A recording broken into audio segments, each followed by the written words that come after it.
The Apothecary Diaries, or known in Japanese as Kusuria no Hitori Goto, is by all definition what I personally would call a masterpiece. It boasts a captivating plot contained within a fictional yet realistic portrayal of politics and archaic ideologies of ancient China, circa 600s. This anime is a wonderful journey, one that stirs many emotions and explores concepts such as societal status, power, and authority, all intertwined with relationship at its core. One moment, you lose yourself to its cute and charming facade, and the next, you're at the edge of your seat, pulled in by suspense and mystery or intense story beats. It truly is an experience worth savoring, as each episode serves to keep you invested and wanting to see more. This is especially true in the second half of the season, as we enter an arc that goes more into Maomao's personal life, allowing us to discover more about her.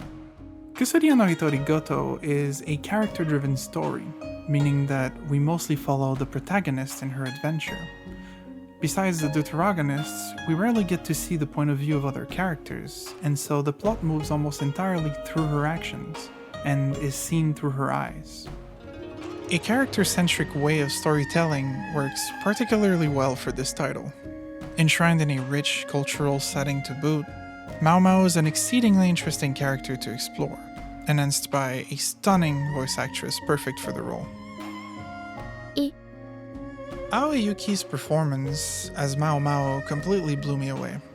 She is, after all, a seasoned veteran in the industry, but it is in this anime that I feel her range is truly showcased.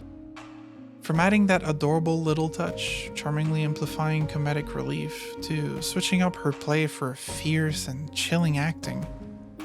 Whether she portrays a gremlin seeking booze or pulls at our heartstrings, Aoi demonstrates that she is capable of variety.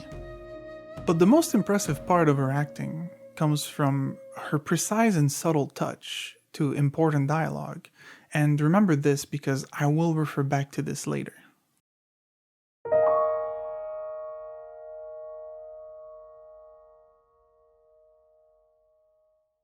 Right now, I'd like to talk about Maomao as a vessel.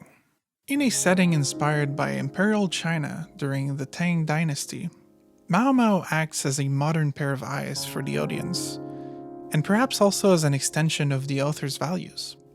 Impressively, she doesn't stick out unrealistically in her era.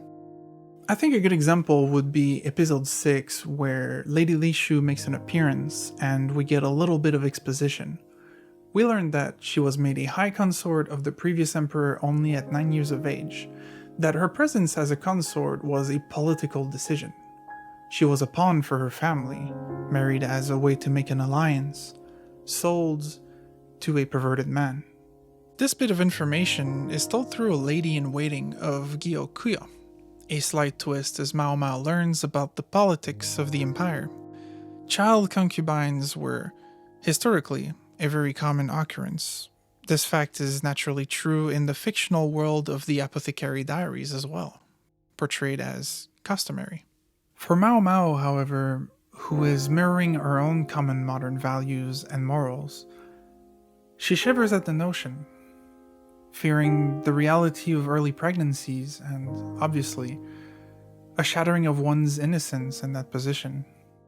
To be, at that age, prematurely welcomed into the adult world, she doesn't think about life as a royal, easy and filled with luxury. She sees a perverse nightmare. Now, I don't mean to say that these ideologies weren't challenged by some minds in the 600s. Simply, Maomao's plain and categorical disdain for these norms is only one facet of her character. This modern gaze, conceptually, manifests itself throughout the 24-episode runtime, making for a very consistent persona to follow and appreciate. While she appears to be naturally wise and insightful, these traits are complemented by a great deal of maturity gained from her lived experiences. Carrying the extensive baggage of her upbringing in the slums, most of Maomao's matureness is explained by her time working in the brothel back home, where she manufactured makeup for the courtesans.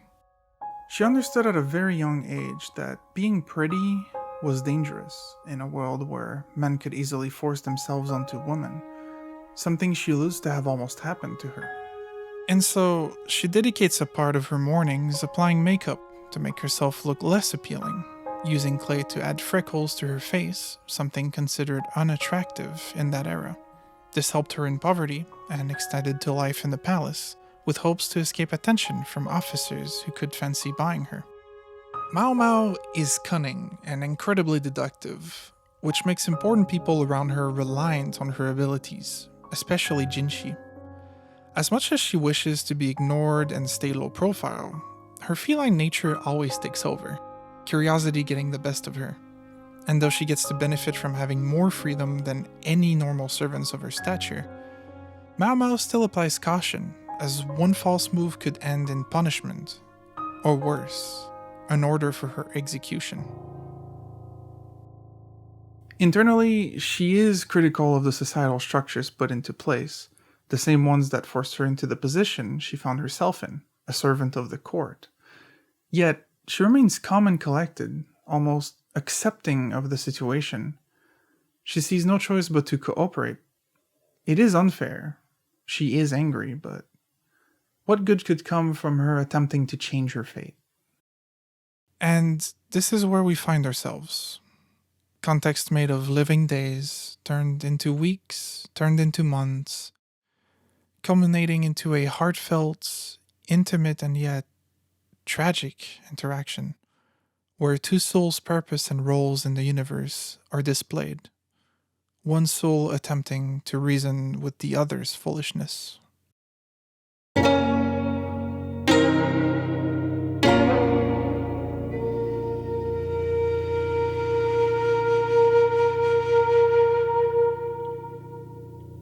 As you remember, I praised Aoi's subtleness in her acting.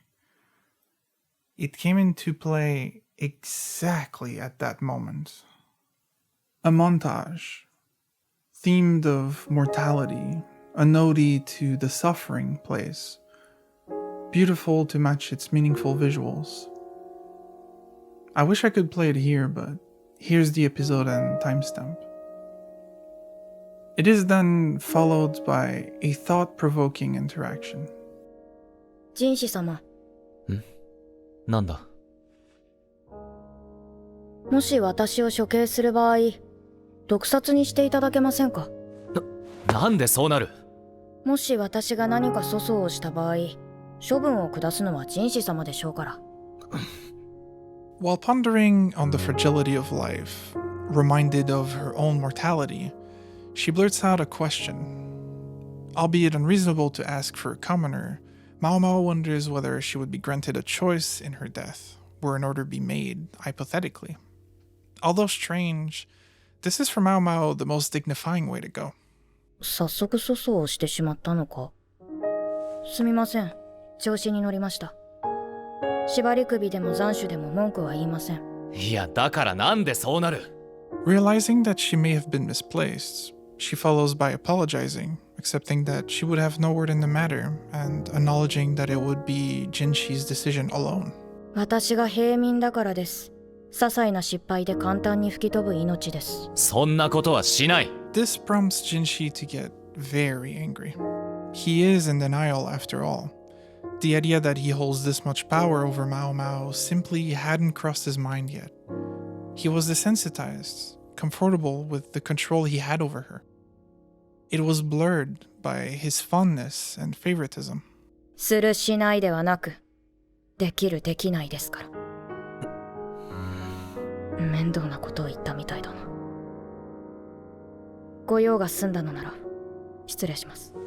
It is not a question of whether he would, but rather that he could, because that is what her reality is, and she only made it clear to him so that all delusions of camaraderie would be dispelled. Jinshi has no choice but to resign to acceptance, no matter his personal opinions, no matter his feelings for her. She was simply a servant. At the same time, there's also the fact that anyone close enough to them knows that he has a thing for her, and isn't particularly subtle about it. Jinshi comes to realize this slowly. In her obedient yet direct and cold speech, she wishes for him to reflect upon that. Their relationship, their dynamic, how subconsciously he sees her as a human being of equal value. Especially when lost in his playfulness, when he indulges in their little outings, when he admires her entire being. But also, she attempts to make him realize how acclimated to treating her as a servant he is. That in the end, her life is in his hands. In a one-sided conversation, all this subtext shines through Aoi's delivery. It's an important moment that defines much of the relationship going forward, and remains one of my favorite scenes of all time.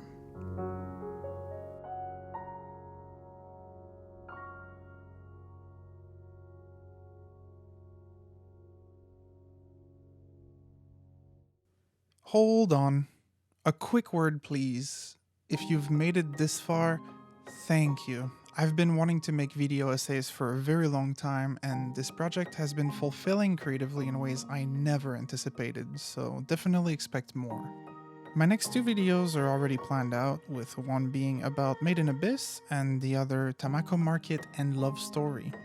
All music heard in this video was composed entirely by me, with inspiration from the Apothecary Diaries music and theme of the show.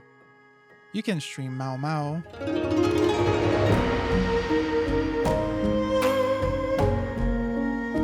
on Spotify and all other music streaming platforms. Subscribe for more, like if you enjoyed, and please share. It helps tremendously. Thank you.